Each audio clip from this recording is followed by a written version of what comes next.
All right. Blue Kool-Aid drinkers, we are back, and this is our first live recording of drinking the blue.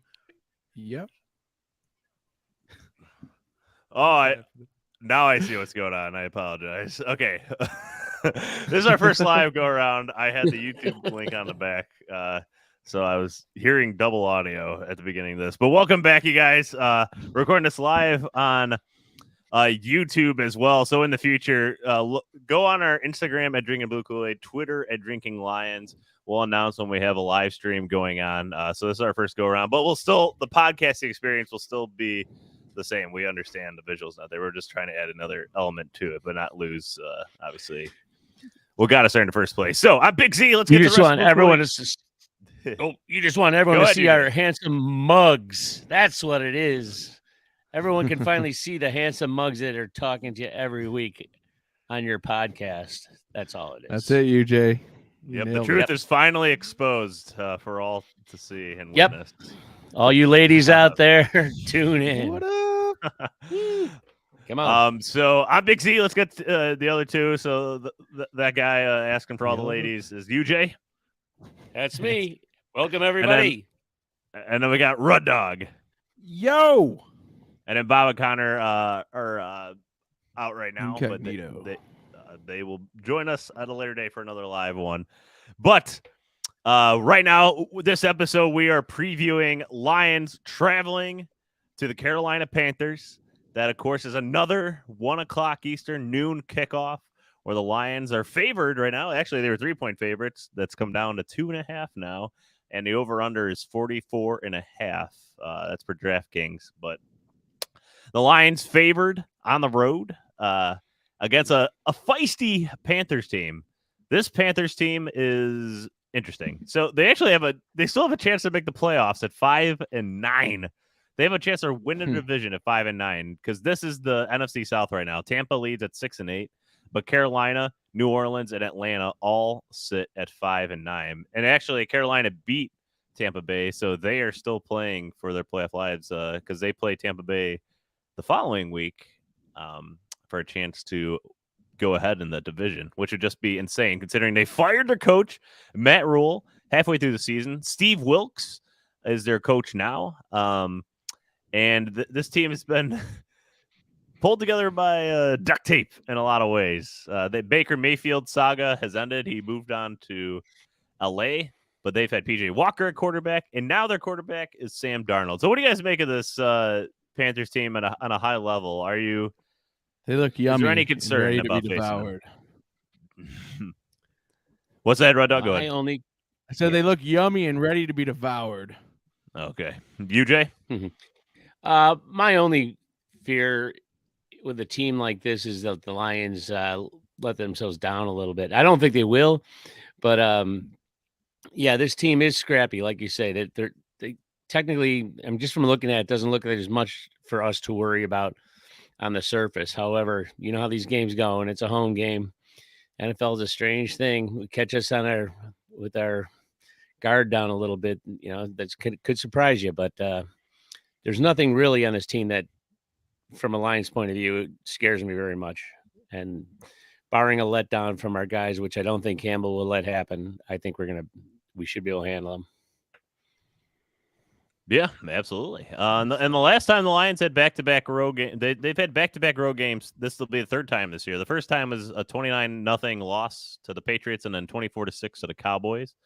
But then they beat the Bears 31-30 and the Giants 31-18. So hopefully we replicate that type of back-to-back road performance this time around. But coming off the huge win over the New York Jets, a lot of people weren't giving the Lions enough. A lot of people were picking the Jets in that one. So Lions pulling off another, and they're their underdogs coming to the game, albeit 1 point, but nonetheless, underdogs. So the Lions' ability to come back again, to keep defying the odds after being 1-6 to now, because right now heading into this weekend, if the Lions win and the Seahawks lose to the Chiefs and the Commanders, the Washington football team, whatever you call them, lose to the 49ers, then the Lions, they would control their destiny after this week, basically, which is just crazy to think about. And both those teams are the Seahawks and the Commanders are both underdogs this week, and both traveling on the road to those two top tier teams. So really exciting to see what we can do. But man, just the thought of being here is just wild, considering where we were early in the season. No, can you anybody believe we're in this talking like this? I know one this man. is insane. I know one man who believes, who always saw this. That name is Dan Campbell. He saw this, man. You know he did. He never changed what he said. He basically foretold this. I mean, maybe not in this exact fashion, but I'm not surprised by this team coming this way because they were pressing it for it so hard all season. Like, it's just it's a credit. Do you think Brad Holmes and Sheila Ford Camp and I mean the whole crew thought they would be at this point this fast in this retooling, 6-year retooling? Well, it's a 6-year contract they both got. I'm not going to say I'm going to put Sheila and Brad necessarily in that level because there's something different of being about, at the ground level, one, leading the actual troops. Like those guys are more detached from the locker room and stuff. I'm sure they have a pulse on everything, but like for them to buy into the level that Dan, but I don't know. They never backed down. They never wavered on them. They've been true to the vision too, but this fast, like I think they expected it to happen sooner, like we all did. I think the 1-6 to start the season was the anomaly here. That was like the unexpected crucible we had to put ourselves through to get to this point this season. But I think everyone was expecting this to be good this year. Like it's happening later than expected. I don't know if I agree with that, but I mean, it's a completely gutted roster, and the Lions gave up or like had draft capital going forward and a lot of 1-year deals. So I don't think the Lions expected to. I think they're expecting maybe like a 6 or like the 7th win coming at the end of the season. I don't think they're expecting like a playoff. I disagree 100%. If you listen to Dan Campbell at all during Hard Knocks, he believed in this team. Well, of course he's going to say that. What do you want him to say? This team's going to suck this year. We're going to be just under 500. That's nonsense, Z. He believed. He knew what these guys are capable of. And look at when we've had all the pieces of the puzzle this season, we've been good. Like obviously the defense took a real extra, rope in the rear to get their act together, but like this was the vision that we were expecting to start the season a little more steady after we went on a tear to end last year. So no, I still think this was a little late, but the turnaround was great. Well, hey, I'll say to answer your question, Z, that I don't think they really had necessarily a time frame or expected it by a certain time. I think they were even thinking to next year. Basically, I don't even think they were worried about this year, but I think it kind of getting at. Yeah, I don't think they were worried about this year at all. But the way it came on, a little surprising, but very welcome, and not in Campbell's mind, like Rud Dog's saying. And I'm telling you, I tell any fan, go back and watch Hard Knocks. I think it was the last episode where Campbell was standing with his players on the field and imploring them, you gotta just trust me, guys, trust me. I have a vision. I mean, he believed it so deeply. And I mean, it's just his vision coming true, a true believer. And I know that's corny in this day and age, and all that, but man, I'm telling you, this guy, it's amazing what he's done with this team. Coach of the year in my mind. Oh, yeah. And we have our first YouTube comment, by the way, from Jillian, who says she loves the Blue Kool-Aid crew. Hey, we love you. Hey, so thank you so much. Lady Lion. Woo. Yes. Exciting. So again, Twitter at Drinking Lions, Instagram at Drinking Blue Kool-Aid. Follow us on there to be aware of when we're doing these.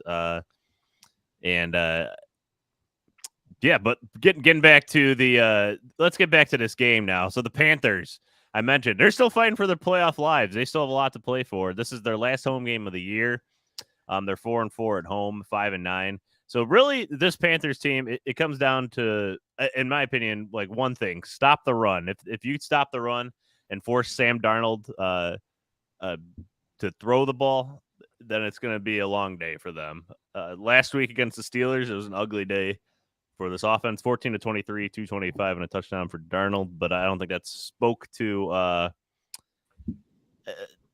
how dismal the kind of performance was. They were down pretty much the entire game by double digits. They only had 21 yards rushing, and that's a big reason why. Darnold got sacked 4 times. This is a very bad offensive line. It's one of the reasons why Matt Rule got fired. He cannot field together a good offensive line. And the way our D-line's playing right now, this is a great, favorable matchup for our D-line. Yummy. James Houston, another great opportunity to get a sack this week. Who's going to finish the season with more sacks, Hutch or Houston? That's the I don't know. At this rate, Houston will. I know. He's on a tear. But man, Hutch in the run game has been spectacular lately. It's so underrated too. When you're an effective run stopper, it's not as flashy as the sacks, obviously, but it is worth its weight in gold. Oh, absolutely. Especially the way the Lions started the year against the run. It was horrendous. And the way they've turned that around is incredible. And I think you spoke to the last episode, Red Dog, about the play of Isaiah Buggs. Liam McNeil's really turned it up the second half of the season. And again, this is like one of the youngest defenses in the NFL. Do not dismiss that, people. Like we talk about like the expectation stuff and the timeline, like when the Lions are, I mean, this is like the bottom 5 youngest defense in the NFL, if not the youngest starting defense, I believe. The Texans have the youngest, but after that, then it's the Lions. So it just, the ceiling is phenomenal, especially when you include $60+ million salary cap next year and what the Lions 2 first-rounders. 2 first-rounders. And man, and the whole line will be back. Can any of you guys in recent memory remember a turnaround like this for a defense where we were literally one of the worst defenses, maybe historically on our way to being one of the worst defense in NFL. And then like almost immediately, like flipping a switch, just all of a sudden we're a good defense. Ridiculous. I mean, can you recall anything in the past that's been like that where someone turned it around so quickly? I cannot personally, but wow, amazing. UJ, I can, but it's a reverse when we were 7-1 or whatever, and then went on to lose. I know. I don't want to talk about that. No, that was the reverse, though. No, honestly, this has been such a precipitous like rise for this defense. They really put everything together. But I want to say though, the early parts of the season, did you guys not see it though at all? Like, cause I saw a lot of it. It was actually felt like weird during games because it always felt like we're like making plays, like because we didn't used to make plays, and now we make plays, and we were making plays, and we'd flash, but then like when we got rid of Austin, all of a sudden, or not Austin, what the guy, the old guy, he's the D-backs coach. When we got rid of him, all of a sudden, like they put their act together, everyone started trusting each other. The unit solidified, and everyone was flashing consistently. But yeah, no, it's been amazing. What they've done. Remarkable. And I mean, everyone in America seems to love this team too. I feel like there's just so much positive energy towards this team right now. It's incredible. Yes. Give us that energy, baby. They've really gotten rid of that SOL moniker. Same old Lions. I think in a lot of ways, just by the culture that they've built. Dan Campbell being, some people like call him a meathead and he's an idiot. And I mean, he still sometimes has some game management issues, but overall, I mean, he is gaining the respect of a lot of people. And he's second right now in the Coach of the Year, but I don't think he'll win it because the Eagles are head above the rest of the NFL right now. I don't know. I think his feats are better so far in a way. Like they have a stacked roster. Everyone was kind of calling it early on. Like we kind of defied what a lot of people were expecting so far. So I don't know. For sure. I mean, right. The over-under in Vegas before season was 6.5 for the Lions. So the Lions just eclipsed that with 3 games to go.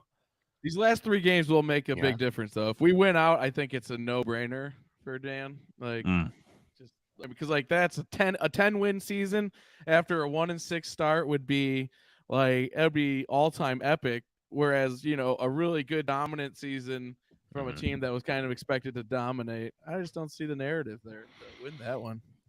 Aren't those? Well, I mean, the Eagles would be 15-1 or 16-1 or 15-2. That's pretty good. I mean, yeah, it's good, but it's not like unheard of or. It's a good 10-7 is unheard of. Yeah, but not for a team that went from 1-6. We decided at that point we'll have went from 1-6 to make the playoffs, which no team has ever done before. I don't know. One other team, 70s. Oh, one other team did. Mm-hmm. So how many other teams have won 15 games? No, it's a good competition. I think but I like our odds there. I like our bid for it. Either way, and I don't know if Hutch is going to win Defensive Rookie of the Year, unfortunately, either. It looks like Sauce is the heavy favorite right now. Sauce Gardner of the Jets. Yeah. Did you guys see Thibodeau on Sunday Night Football? He had some big plays for the Giants. Yeah. I'm not trying to make a point. I'm just pointing out. It was a pretty good rookie draft class this year. Yeah, a lot of guys. It was like Garrett Wilson of the Jets, who we just played against. He had a great game. Mm-hmm. Even though he hates Zach Wilson, his quarterback. Oh, jeez. Really funny. But more on this Panthers team. Really stout defensively. That's where they make their name. Jeremy Chin, a guy that we talked about during the draft a few years ago. He continues to be probably their best defensive player from SIU, the defensive back. But they also have Shaq Thompson, Xavier Woods, Derek Brown, the controversial non-pick that we made. We went with Okudah instead of Derek Brown, who Patricia wanted, the defensive tackle out of Auburn. But it is a very good defense. They'll play a lot of man coverage as well.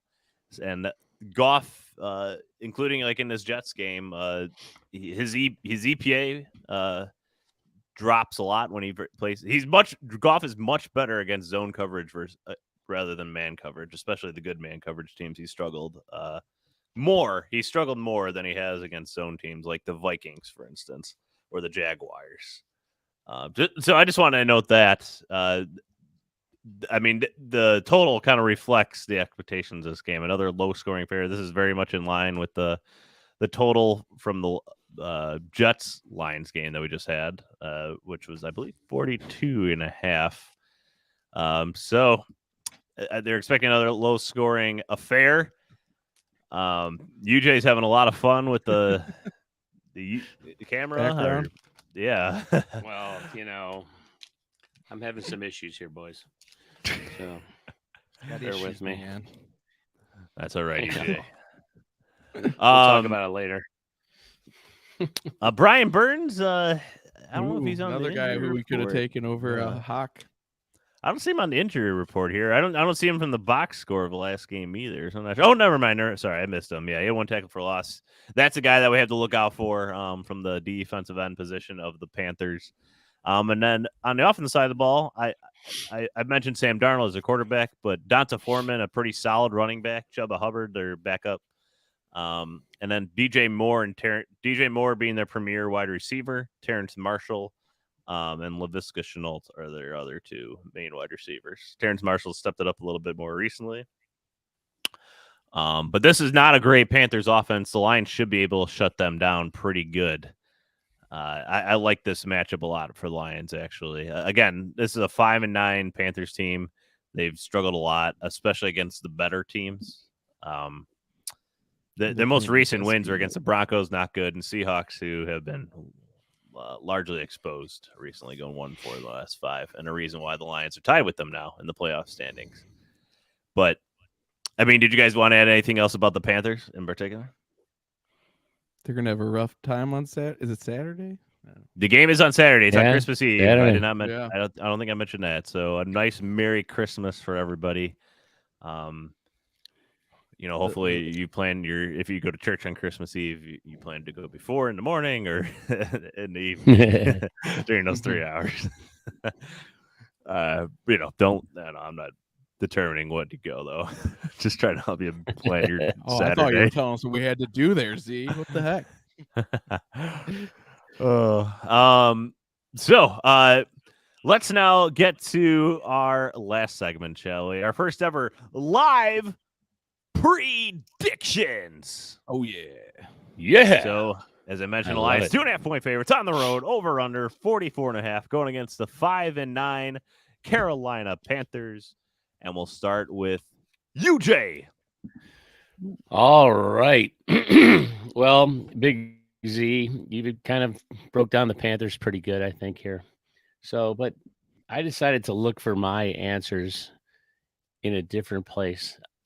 I decided to look for my answers in nature. So I went on YouTube and I looked up Lions versus Panthers. And they had a simulation whether a lion would win a fight against a panther. And what it came down to is, okay, a lion can grow up to like 500 pounds, right? Run 50 miles an hour, 4-inch canines, just an absolute savage beast.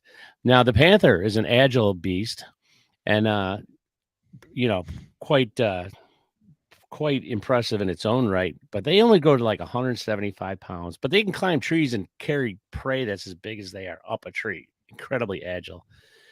But in the end, the lion is far superior than the panther. So I think on Saturday, we will see a devastatingly dominating performance from the Lions against the Panthers. And it won't even be close. All right. The Jets had a good defense last week, maybe better than the Panthers, I would argue. So this is a chance for our offense can open up again, and our defense is just going to have a heyday. So they're going to just go nuts. I'm predicting multiple sacks, probably at least 2 turnovers. And again, we win the turnover battle. I don't think this game's going to be close. I'm going to say 35-3. I think it's going to be a dominating performance by the Lions against the Panthers. So you can always find answers in nature. So just remember that. That is my prediction. UJ. Thank you. Well, that's the kind of analysis that they come to drinking a Kool-Aid for, the hard-hitting football analysis. Dare you find that anywhere else? I challenge you. Oh, yes. All right. Let's go to Red Dog, shall we? All right.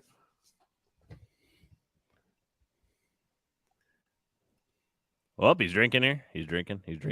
Yeah. Oh. That was a tasty morsel.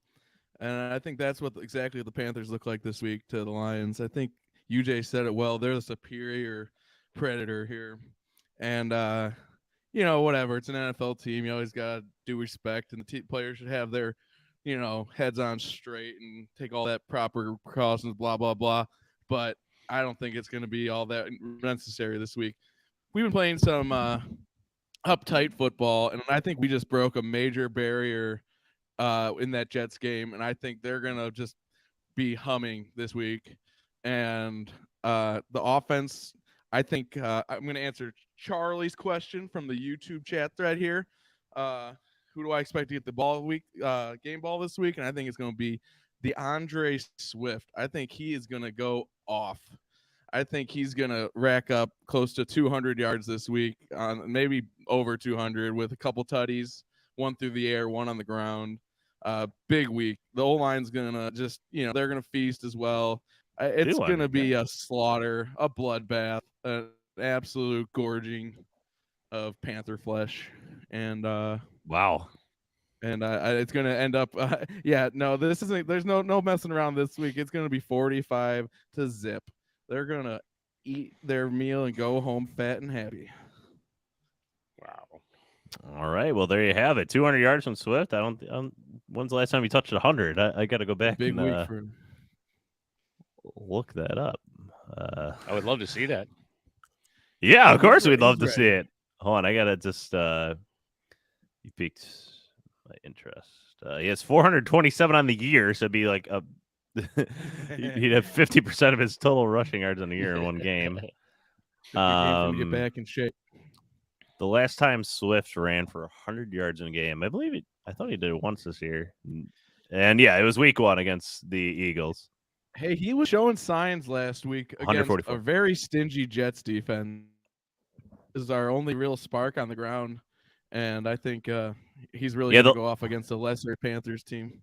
We mentioned in the last episode, but the Lions running the ball actually recently has been just mediocre at best. Yeah.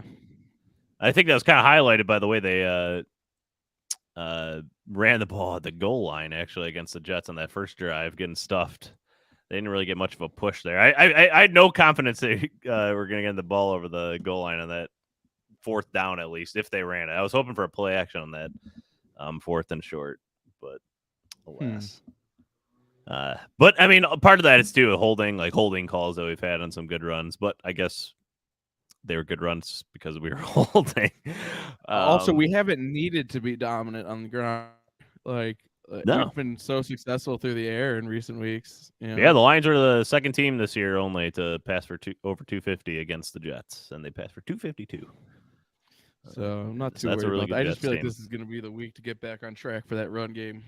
And I think it's going to be Swift and his explosiveness. Love it. I love it. Yeah. All right. So, I mean, I think this Panthers team, they are scrappy. And they are fighting for their playoff lives. The Lions are on the road. Remember the last time the Lions went to Carolina? It was, that was one of the worst games you'll ever watch as a Lions fan. That was in the Patricia era where we got shut out 20-0. I don't even know if we got like 100 yards of offense in that game. It was so brutal to watch. So we are hoping not for this is a different team. This is going to be a completely different result. We're talking about bringing up bad memories. I think it's going to be. I'm going to go 27-17 Lions in this one. Oh man, this is a scrappy Carolina team. I think they're gonna get a little bit of theirs. They do have some good wide receivers. Sam Darnold's throwing the ball decently right now, but I do think the Lions are the far better team. I don't fully understand the line at 2.5. And hopefully Jameson Williams gets more involved this week, and Goff finds him. They're at least throwing him deep once a game. It seems now, no matter what, they're gonna just chuck it down the field to Jameson Williams, at least make the defense respect that downfield threat when he's in the game to open up some other stuff underneath. So I think the Lions have to continue at least throwing it once a game deep to him to make them respect it for sure. But those are all our predictions. If you have a prediction, put it in the chat. We'd love to see it, your predictions. But otherwise, this is again another episode where we all predict a Lions victory. Seriously? Let's go. I know, UJ. Wow. Kid Jay, we need one of those like math things where like all the signs are above your head and you're like doing complex math. Like that seems improbable to me. Like, statistical anomaly for sure. I don't know how that happens. Incredible. Yeah, so we have a 33-10 prediction. Lions in the chat. He's drinking a blue Kool-Aid. We appreciate the predictions. Yes, I like it. Hey, you're talking about the Lions being a fun team now. There's a lot of cool little like TikToks and things out there now with Lions fans. You gotta check some of them out. There's one where in New York these fans were tailgating, and this guy who looks like Penny Sewell, big guy wearing a Sewell jersey, was doing reps with his wife rushing against him. Like she get down in the 3-point stance and he's just blocking her. It went viral. Then there's a guy on a plane, a Lions fan, this old guy, kind of like old as me, and he's belting out the Lions fight song on the plane and just getting into it. And there's all kinds of this little stuff out there now that it's kind of fun. Becoming the zeitgeist, baby. We're just adding to the fun of this team, and I think that this is just a fun team right now. I mean, whatever the record is, they're fun. They're fun to watch. They're interesting. So just keep enjoying the ride, people. Absolutely. So awesome. Well, I think that's going to wrap it up for us here this week on our first ever live recording. Again, that's on YouTube. Well, I don't want to hand out our YouTube handle yet just because I think we need to update it. So, but right now, just follow us on social media at Drinking the Blue Kool-Aid, Twitter at Drinking Lions. Follow us on there. We'll let you know when we're going live. But also, just follow us on there. Let us know your predictions. Let us know your thoughts on the upcoming week's game. I know we're doing this a little earlier. Yeah, we're recording this on December 19th. We'll probably release this actually later in the week. So we have one anti-drink Kool-Aid drinker in the chat, but that's okay. He thinks the Panthers win 16-15, but nonetheless, who is this crazy person? We want them all. We respect them all in there. It's my uncle. But uncle. But nonetheless, we want to thank everybody for listening.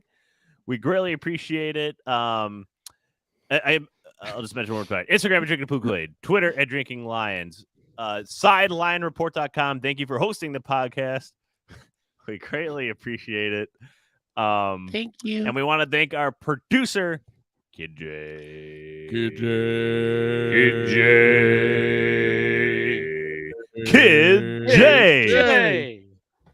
All right.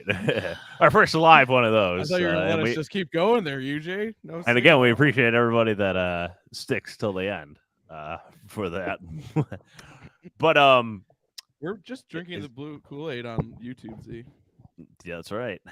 I thought you said you weren't going to give it out. What? I don't know what you're talking about. The last part is Apple, Spotify, regular podcast. Please download, please subscribe, please leave a review. Always greatly appreciated. But we most appreciate our listeners. Thank you so much for listening. We'll be back next week talking about the Lions' victory over the Panthers. And we greatly appreciate you listening. So last but not least, as always, go